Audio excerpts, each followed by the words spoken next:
When you're commanding a spaceship over a mile long, and armed to the teeth, you don't exactly expect to be told to get the hell out. The ship, for reasons that had to do with the politics of appropriations, was named Senator Joseph L. Holloway, but the press and the public called her Big Joe. Her captain, six-star Admiral Heselton, thought of her as Great Big Joe, and never fully got over being awestruck at the size of his command. "She's a mighty big ship, Rogers," he said proudly to the navigator, ignoring the latter's rather vacant stare and fixed smile. "More than a mile long, and wider than hell." He waved his hands expansively.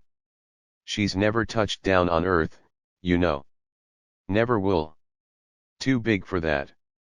They built her on the moon. The cost? Well." Swiveling his chair around, Heselton slowly surveyed the ship's control room with a small, satisfied smile. The two pilots sitting far forward, almost hidden by their banks of instruments, the radar operators idly watching their scopes, the three flight engineers sitting intently at their enormous control consoles, and, just behind, the radio shack, its closed door undoubtedly hiding a game of cards. For weeks now, as Big Joe moved across the galaxy's uncharted fringe, the radio bands had been completely dead, except, of course, for the usual star-static hissing and burbling in the background. Turning back again to his navigator, Heselton smiled modestly and noted that Big Joe was undisputedly the largest, most powerful, most feared, and most effective spaceship in the known universe. As always, Rogers nodded agreement. The fact that he'd heard it 100 times didn't make it any less true. Big Joe, armed with every weapon known to Terran technology, was literally the battleship to end all battleships. Ending battleships and battles was, in fact, her job. And she did it well. For the first time, the galaxy was at peace. With a relaxed sigh, Heselton leaned back to gaze at the stars and contemplate the vastness of the universe, compared to which even Big Joe was an insignificant dot. "Well," said Rogers, "time for another course check." "I'll." He jumped back, barely avoiding the worried lieutenant who exploded upon them from the radio shack. "A signal, sir." "Damn close, on the VHF band, their transmission is completely overriding the background noise." He waved excitedly to someone in the radio shack and an overhead speaker came to life emitting a distinct clacking grunting sound. "It's audio of some sort, sir, but there's lots more to the signal than that." In one motion Heselton's chair snapped forward, his right fist hit the red emergency alert button on his desk, and his left snapped on the ship's intercom. Lights dimmed momentarily as powerful emergency drive units snapped into action, and the ship echoed with the sound of 2,000 men running to battle stations. "Bridge to radar. Report. Radar to bridge. All clear." Heselton stared incredulously at the intercom. "What?" "Radar to bridge, repeating. All clear. Admiral, we've got 2 men on every scope, there's nothing anywhere." A new voice cut in on the speaker. "Radio track to bridge." Frowning, Heselton answered. "Bridge. Come in radio track. We're listening." "Sir," the crisp voice of the radio track section's commander had an excited tinge. "Sir, Doppler calculations show that the source of those signals is slowing down somewhere to our right. It's acting like a spaceship, sir, that's coming to a halt." The Admiral locked eyes with Rogers for a second, then shrugged. "Slow the ship, and circle right. Radio track, can you keep me posted on the object's position?" "No can do, sir. Doppler effect can't be used on a slow-moving source. It's still off to our right, but that's the best I can say." "Sir," another voice chimed in, "this is fire control. We've got our directional antennas on the thing. It's either directly right or directly left of the ship, matching speed with us exactly. Either to our right or left. That's the best we can do, sir, without radar help." "Admiral, sir," the lieutenant who had first reported the signal came running back. Judging from the frequency and strength, we think it's probably less than 100 miles away. Less than 100. Of course, we can't be positive, sir. Heselton whirled back to the intercom. Radar. That thing is practically on our necks. What the hell's the matter with that equipment?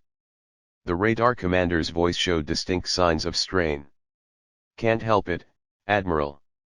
The equipment is working perfectly. We've tried the complete range of frequencies, 25 different sets are in operation, we're going blind looking. There is absolutely nothing, nothing at all. For a moment the bridge was silent, except for the clacking grunting from the overhead speaker which, if anything, sounded louder than before. It's TV, sir. The radio lieutenant came running in again. We've unscrambled the image. Here. The communications screen on Heselton's desk glowed for a moment, then flashed into life. The figure was clearly alien, though startlingly humanoid at least from the waist up, which was all that showed in the screen. A large mouth and slightly bulging eyes gave it a somewhat jovial, frog-like demeanor. Seated at a desk similar to Heselton's, wearing a gaudy uniform profusely strewn with a variety of insignia, it was obviously Heselton's counterpart, the commander of an alien vessel. Looks like we've contacted a new race. Let's return the call, Lieutenant.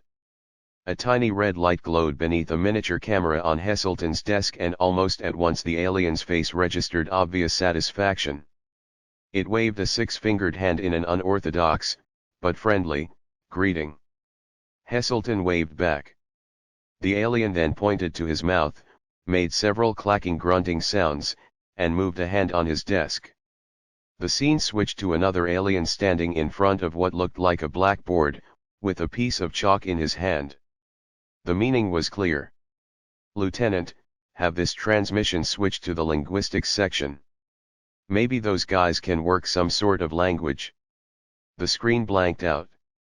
Heselton leaned back, tense, obviously worried.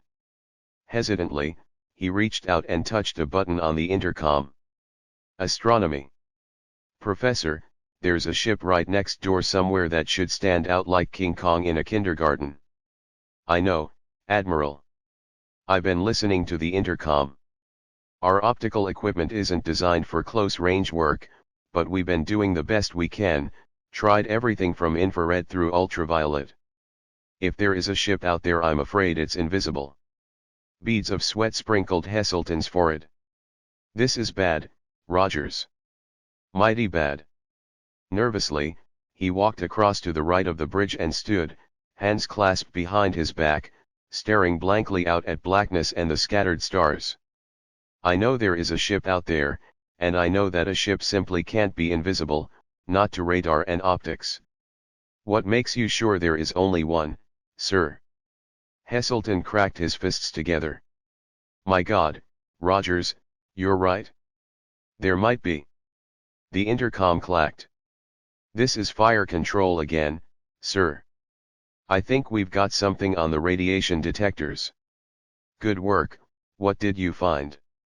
Slight radioactivity, typical of interstellar drive mechanisms, somewhere off to our right. Can't tell exactly where, though. How far away is it? I don't know, sir. Heselton's hands dropped to his sides. Thanks, he said, for the help. His desk TV flashed into life with a picture of the smiling alien commander. This is the linguistics section, Admiral.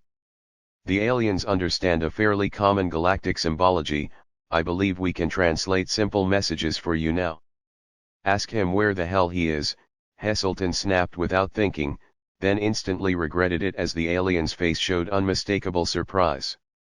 The alien's smile grew into an almost unbelievable grin.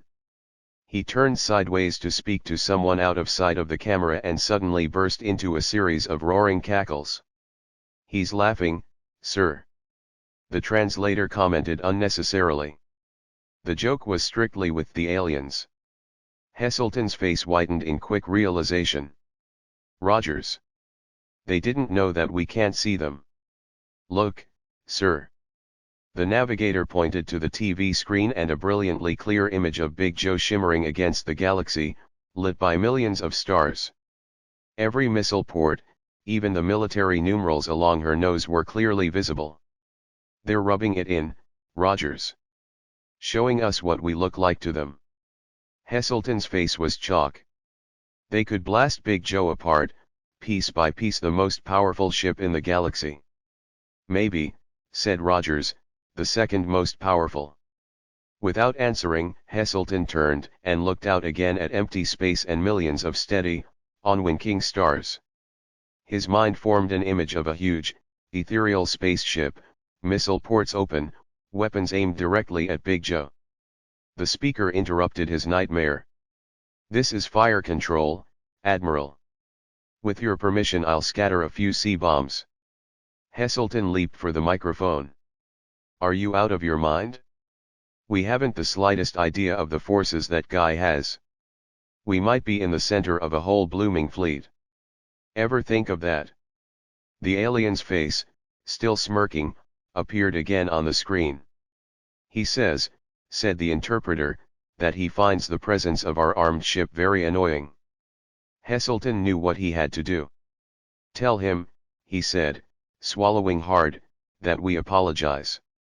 This part of the galaxy is strange to us. He says he is contemplating blasting us out of the sky."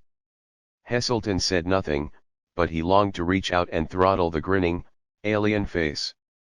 "However," the interpreter continued, "he will let us go safely if we leave immediately. He says to send an unarmed, diplomatic vessel next time, and maybe his people will talk to us. Thank him for his kindness." Heselton's jaws clenched so tightly they ached. "He says," said the interpreter, "to get the hell out." The grinning face snapped off the screen, but the cackling laughter continued to reverberate in the control room until the Radio Shack finally turned off the receiver. "Reverse course," the Admiral ordered quietly. "Maximum drive." 1,000 missile launchers, designed to disintegrate solar systems, were deactivated. Hundreds of gyros swung the mile-long ship end for end and stabilized her on a reverse course. Drive units big enough to power several major cities whined into operation. Anti-grav generators with the strength to shift small planets counterbalanced the external acceleration, and the ship moved away, with a speed approaching that of light. "Well," muttered Heselton, "that's the very first time Big Joe has ever had to retreat." As if it were his own personal failure, he walked slowly across the control room and down the corridor towards his cabin. "Admiral." Lost in thought, Heselton barely heard the call. "Admiral, look." Pausing at the door to his cabin, Heselton turned to face the ship's chief astronomer running up waving two large photographs. "Look, sir," the professor gasped for breath. "We thought this was a spot on the negative, but one of the men got curious and enlarged it about 100 times. He held up one of the photos. It showed a small, fuzzy, but unmistakable spaceship. No wonder we couldn't spot it with our instruments." Heselton snatched it out of his hand. "I see what you mean. This ship must have been thousands of miles." The professor shook his head. "No, sir. As a matter of fact, it was quite close by. But we figure that the total length of the alien ship was roughly 1.5 inches.